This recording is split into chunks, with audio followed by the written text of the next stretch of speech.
nós vamos conversar com Aldo Rebelo, que foi ministro da Defesa e foi também relator do Código Florestal. Ministro, bom dia. Eu gostaria de saber do senhor o seguinte: as críticas que estão sendo feitas ao Brasil, tanto do ponto de vista internacional quanto do ponto de vista nacional, sobre um desmatamento descontrolado da Amazônia, são legítimas? Não há desmatamento descontrolado na Amazônia. Na Amazônia há dois tipos de desmatamentos. Há o desmatamento que é promovido por comunidades indígenas, pela sua agricultura tradicional. Há o desmatamento autorizado pela lei, pelo Código Florestal, onde o agricultor pode usar até 20% da sua propriedade, e muitos ainda não alcançaram esse índice, então desmatam um pouco. E há o desmatamento criminoso, o desmatamento clandestino, o desmatamento ilegal, como há no país, infelizmente, ilegalidade em tudo quanto é lugar, no trânsito, no comércio, e que isso precisa ser reprimido. O desmatamento ilegal precisa ser, de fato, contido, reprimido, mas o que há na Amazônia, na verdade, o dramaturgo escreveu a comédia de erros, e na Amazônia nós vivemos a tragédia de erros, a tragédia de equívocos, de enganos. É a região mais incompreendida do nosso país. E hoje, sob uma grande pressão internacional, porque as empresas que assinam aquele manifesto estão sob pressão dos seus acionistas. Os europeus têm uma opinião pública muito sensível à questão ambiental, principalmente os eleitores. Haja vista as eleições francesas, quando o presidente sofreu uma grande derrota para a corrente dos ambientalistas e dos verdes.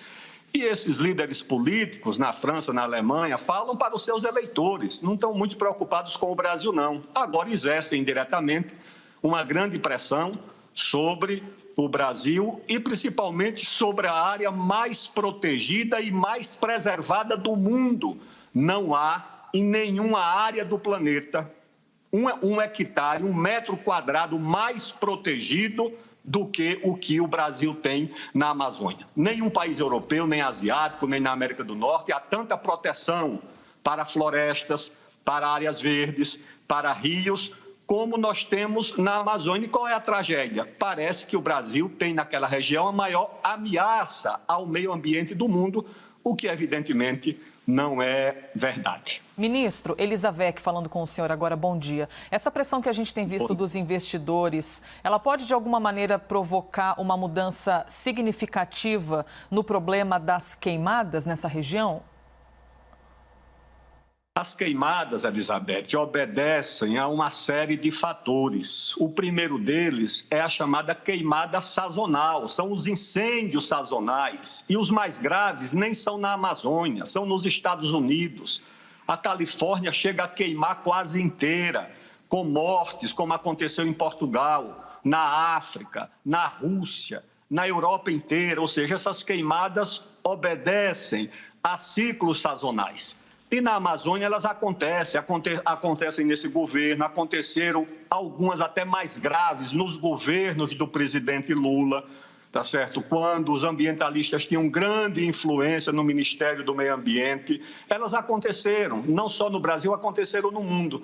E há as queimadas criminosas, principalmente em áreas que o governo não fiscaliza e não controla, algumas inclusive são áreas públicas, áreas que o governo poderia fiscalizar e não fiscaliza, e, em nome disso, se combate o quê? Se combate a atividade agrícola na Amazônia, a pecuária na Amazônia, atividades mais do que centenárias. Há 300 anos tem pecuária na Amazônia, tem os cronistas, a história que registra. Mas o que eles querem, no fundo, é também travar em torno da Amazônia. Em torno da Amazônia não há apenas um problema ambiental. Há um problema ambiental pela importância das águas, da biodiversidade. Tudo isso eu conheço de perto. Conheço a Amazônia em todos os 4 ministérios que eu ocupei. Eu só vivia quase o tempo inteiro na Amazônia, olhando para a Amazônia. Então tem o problema da biodiversidade, o problema ambiental, mas tem interesse geopolítico. O vice-presidente, quando falou em interesse geopolítico, não inventou nada de novo e nem disse nenhuma inverdade. Isso tem 500 anos de história, desde o Tratado de Tordesilhas, que todo mundo sabe que tem uma questão geopolítica na Amazônia. Mas qual é o mais grave? Hoje é que a Amazônia tornou-se um ativo da chamada economia ou do mercado de carbono. O mundo precisa de áreas ou de florestas ou para reflorestar para atingir a chamada meta do milênio, ou seja, porque se você não pode parar de emitir carbono, você tem que sequestrar. Então, se você sequestra, você tem que ter o quê para sequestrar? Áreas verdes. Onde é que estão essas áreas verdes? Os europeus não estão dispostos a ceder, os americanos muito menos, a China nem pode porque não tem, a Índia também não, a África não oferece segurança jurídica para reflorestamento ou para proteção de áreas verdes, e o único país que tem muita área verde, que tem um Estado que funciona, que tem segurança jurídica é o Brasil. Então, a Amazônia vai se transformando não apenas numa área física de disputa geopolítica, de biossegurança, de biodiversidade, mas também num ativo para esse mercado promissor, que é esse mercado de crédito de carbono. Isso tudo se transforma num grande problema que eu acho que o governo brasileiro, infelizmente, não está sabendo administrar. Agora, ministro, o INPE divulgou na semana passada que o desmatamento entre 1º de janeiro e 30 de junho deste ano aqui aumentou 26% na relação com o mesmo período do ano passado. Na sequência, houve a exoneração da diretora do INPE. O governo Bolsonaro diz que a exoneração aconteceu não porque ela divulgou esse dado aqui, mas porque ela vai ser convidada a ocupar um outro cargo que ainda será criado no Ministério de Ciência e Tecnologia. No entanto, no ano passado já tinha ocorrido aquele problema com o Ricardo Galvão, ex-diretor do INPE, que deixou o governo fazendo uma série de acusações também. Ou seja, há uma suspeita de que o atual governo, no mínimo, não trabalhe para minimizar o desmatamento na Amazônia. O que é que esses dados do INPE sugerem na avaliação do senhor? Em primeiro lugar, eu recorro ao estadista inglês, que disse que as mentiras são distribuídas em 3 categorias: as pequenas, as grandes e as estatísticas. Então, há estatísticas que indicam exatamente o contrário do que essa que você aponta. Há estatísticas que indicam uma redução. De qualquer forma, tá certo? Noves fora a controvérsia das estatísticas, eu acho que o governo atual acerta, por um lado, tá certo? Ao repudiar qualquer tipo de limitação da soberania sobre a Amazônia, qualquer tentativa por parte dos governos europeus ou de instituições, principalmente dos fazendeiros norte-americanos, né? Aliás, o que o governo atual julga que são os grandes amigos do Brasil, mas são concorrentes, né? Em relação à Amazônia, então o governo acerta ao repudiar esse tipo de interferência, mas ao mesmo tempo erra ao adotar uma retórica de beligerância e ao não explicar o que é a Amazônia. A Amazônia precisa ser explicada para o mundo, não há por que temer. Quando eu era ministro da Ciência, Tecnologia e Inovação, a primeira-ministra Angela Merkel trouxe aqui uma grande delegação, inclusive uma grande delegação ligada ao Ministério do Meio Ambiente, ao Instituto Max Planck, lá da Alemanha. Eles não quiseram visitar o laboratório de aceleração de partículas de Campinas, que é um dos melhores do mundo, não quiseram visitar o INPA, que é um dos melhores institutos de matemática do mundo, tudo do Brasil. Eles quiseram visitar a Amazônia. Eu pus a delegação dentro de um avião da FAB, fui a Manaus, pegamos um barco, subimos algumas horas a calha do rio, do Amazonas, e chegamos no outro rio e fomos visitar lá uma torre de observação atmosférica para eles verem o que é a Amazônia, explicar que só o estado do Amazonas, tem mais florestas do que o território reunido da França, da Alemanha, da Noruega, da Holanda, da Bélgica, da Dinamarca. Só o estado do Amazonas tem mais de 98%, meus amigos, de vegetação nativa. 1 e pouco por cento é que é ocupado por agricultura, por pecuária, cidades, infraestrutura. Tudo isso no estado do Amazonas. O Amapá, só um parque no Amapá, o Parque do Tumucumaque, tem 38 mil quilômetros quadrados. 80% do estado já está imobilizado em unidades de conservação e terra indígena. E dos 20% que podem ser aproveitados, 80% é área de reserva legal, que também não se pode mexer. Em Roraima, 70% também é terra indígena e unidade de conservação. Ou seja, e o que resta para a agricultura ou pecuária, 80% tem que ser protegido por floresta. Qual é a área que o agricultor europeu ou norte-americano destina para a proteção ambiental? Vocês sabem dizer? Nenhuma, zero. Essa expressão, reserva legal, nem existe no direito ambiental da Europa e dos Estados Unidos. E agora é nós que vamos para o banco dos réus, acusados de sermos irresponsáveis com a questão do meio ambiente, com o aquecimento global. Paciência. Não, senhor, isso é inaceitável. Tem que se explicar para os europeus. Chame essas universidades europeias, chame as universidades norte-americanas, chame esses governantes. E não precisam ir clandestinamente. Uma vez um comandante das Forças Armadas me falou que flagraram o rei da Noruega clandestino, sem avisar ao Itamaraty, acampando numa terra indígena lá na Amazônia, sem conhecimento do Estado brasileiro. Os reis e os dirigentes da Europa não precisam entrar clandestinamente.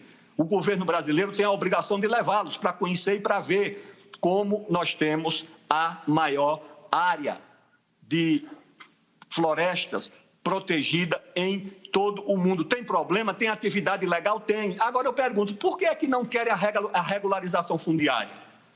O desmatamento acontece principalmente nas áreas ilegais. A regularização fundiária seria uma outra forma de proteger. Tem gente ali desde a década de 70, levada pelo governo. O governo levou brasileiros de tudo quanto é lugar, do Nordeste de São Paulo, do Rio Grande do Sul, do Paraná.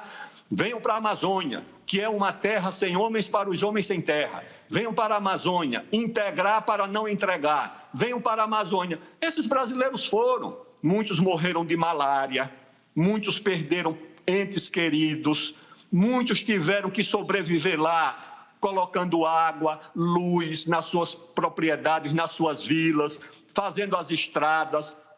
O governo abandonou essas pessoas e elas vivem abandonadas até hoje. Muitas pagaram pelas suas terras que foram adquiridas em leilão público. Para o ministro. O que é que acontece? Até agora não foi legalizada essa terra e tem muita gente que não quer regularizar. Não, isso é inaceitável.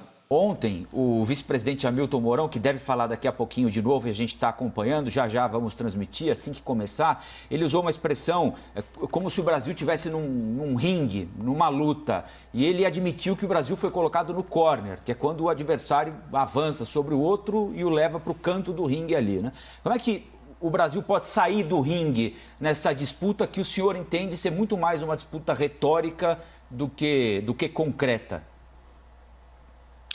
Os europeus sabem que isso é retórica. Certa vez eu estava na Suécia e sentou ao meu lado no almoço, numa missão oficial, a ministra do Meio Ambiente da Suécia. Ela perguntou pelos índios, o europeu pergunta primeiro, né? Parece que nós, quando acordamos, temos como a primeira missão ou perseguir índio ou queimar floresta. Então, pergunta pela Amazônia, pergunta pelos índios. Eu expliquei como é que é a política para as florestas, para as nações indígenas, para os povos indígenas. E aí eu perguntei para ela, eu digo, e nós temos a reserva legal na Amazônia de 80%. E aqui, qual é a reserva florestal na Suécia? Ela ficou olhando assim, entre surpresa, espantada, chamou um assessor que saiu, consultou, voltou, até que ela me deu a resposta. Disse, não, isso é uma coisa que só existe no Brasil, no direito da Suécia, nós não temos isso. No entanto, uma rede de supermercados da Suécia resolve boicotar, resolve sancionar produtos da agricultura e da agropecuária no Brasil. Portanto, não é uma coisa fácil. O vice-presidente tem razão. O Brasil foi colocado no canto do ringue, está sendo ameaçado de sofrer sanções de tudo quanto é jeito, sanções comerciais privadas, sanções públicas, a ameaça do acordo Brasil-Mercosul, parlamentos europeus votando contra, por essa tragédia de de erros em torno da Amazônia. E aí, o que é que o governo faz? Aumenta a perseguição. Eu tenho contato no Acre, chega a Polícia Federal com o IBAMA dentro de uma reserva, da reserva Chico Mendes, para perseguir um agricultor que está criando uma vaca, plantando um pé de macaxeira, porque eles foram fazer as reservas exatamente onde tem mais gente. Por quê? Porque eu acho que a intenção é tirar essas pessoas da Amazônia, é desantropizar, para usar essa linguagem conhecida. Então, Colombo, o Brasil vai ter muita dificuldade mesmo, vai precisar de um grande esforço diplomático, e na diplomacia é uma área onde o Brasil vai mal, tá certo? Com pouca credibilidade, vai precisar de um grande esforço de explicação, de ouvir as universidades da Amazônia, lá tem especialistas, o Brasil tem um dos seus melhores institutos de pesquisa, um dos melhores do mundo nessa área, que é o Instituto Gueldi, lá de Belém do Pará, tem o INPA na Amazônia. Agora, a mídia do Sul e do Sudeste, lamentavelmente, quando quer falar sobre a Amazônia, não ouve as universidades, não ouve a Amazônia, só quer ouvir ONG, muitas delas que têm os seus escritórios na Europa. Ou seja, então o sujeito abre um escritório na Bélgica, em Barcelona, para falar mal do Brasil e vira autoridade sobre a Amazônia. Essas pessoas que têm acesso aos recursos. Eu fui do Conselho de Administração do BNDES, onde está o dinheiro do Fundo Amazônia. É um fundo controlado por ONGs, o governo não tem uma palavra decisiva, porque eles não dão esse dinheiro para o governo brasileiro. Por que eles não dão esse dinheiro para as universidades? Dá para a Universidade do Pará, dá para a Universidade do Amazonas, dá para a USP, para o FRJ, para o FMG estudarem, discutirem a Amazônia. Eles podiam dar isso para o Instituto Gueldi, para o Instituto de Pesquisa da Amazônia, para o Instituto Mamirauá, que é um instituto que temos lá no interior do Amazonas. Não, é tudo com as ONGs. A Embaixada da Noruega tem um diplomata exclusivamente para discutir Fundo Amazônia, para discutir a questão ambiental. Não, eu acho que isso é, sinceramente, inaceitável. O Brasil, com tranquilidade, com serenidade, com esforço para explicar a Amazônia, que nós explicamos desde o Euclides da Cunha. Nós temos a maior autoridade no Brasil, do mundo, em combate à fome. Foi um médico que foi da FAO, chamado Josué de Castro, que escreveu um belo ensaio sobre a questão da Amazônia, mostrando que nós temos muitas dificuldades ali. O Euclides da Cunha escreveu. Nós temos muita autoridade, muita inteligência, muita capacidade acadêmica instalada para discutir a Amazônia. Mas nós só queremos ouvir as ONGs e, principalmente, essas que têm os seus tentáculos nos Estados Unidos e na Europa. Eu acho que por aí nós não vamos chegar a lugar nenhum. Quero só lembrar que a gente está entrevistando aqui o ex-ministro Aldo Rebelo e estamos acompanhando também, já vai começar essa entrevista coletiva do vice-presidente da República, Hamilton Mourão. O cenário já está todo preparado aí, a nossa equipe por lá também, e assim que começar a gente vai transmitir. Ministro, o senhor quando passou pelo Ministério da Ciência e Tecnologia, trabalhou com o INPE, a gente falou do INPE agora há pouquinho aqui. Qual é o grau de confiabilidade daquilo que o INPE entrega ao ministro, ao governo brasileiro, à sociedade brasileira? É total? O INPE precisa de uma reforma? O senhor acredita que exista também, como chegou a ser cogitada, alguma interferência ideológica no órgão? Não. O que há é a manipulação das estatísticas, porque a estatística você mostra, interpreta do jeito que você quer. Mas ele é um órgão de Estado, né, ministro? Isso que chama atenção, porque o INPE é um órgão de Estado. Por que um órgão de Estado manipularia um dado, então?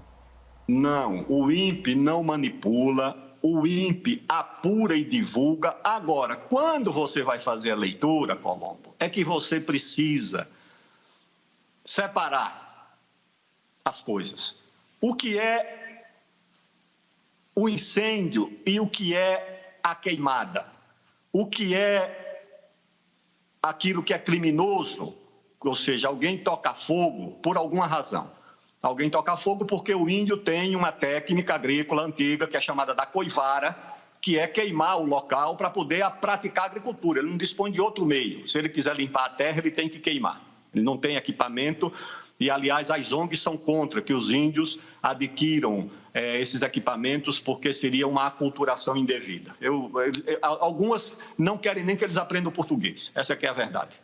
Algumas até chegaram a barrar. Eu vi isso, eu estava presente. Uma ONG na fronteira do Brasil com a Venezuela impediu que um general do Exército entrasse dentro de uma oca dos índios. Permitiram que eu entrasse porque eu era deputado. A moça da ONG disse, não, o senhor entra porque é deputado. O general, o coronel, esse coronel que hoje foi comandante do Exército, Vilas Boas, estava comigo.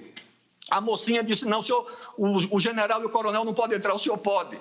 Quando eu entrei, as condições da oca, fuligem, fumaça, 60 famílias dentro de um ambiente fechado, tuberculose, doenças infecciosas, eu disse, olha, vamos colocar água e luz aqui. A moça disse, não, a água e a luz vai mudar, alterar a cultura deles. Então, o que acontece? Voltando ao INPE. Então, o INPE apura. Não, teve tanto de queimada, aumentou tanto. Agora, o que é que foi a natural, o que é que foi o criminoso?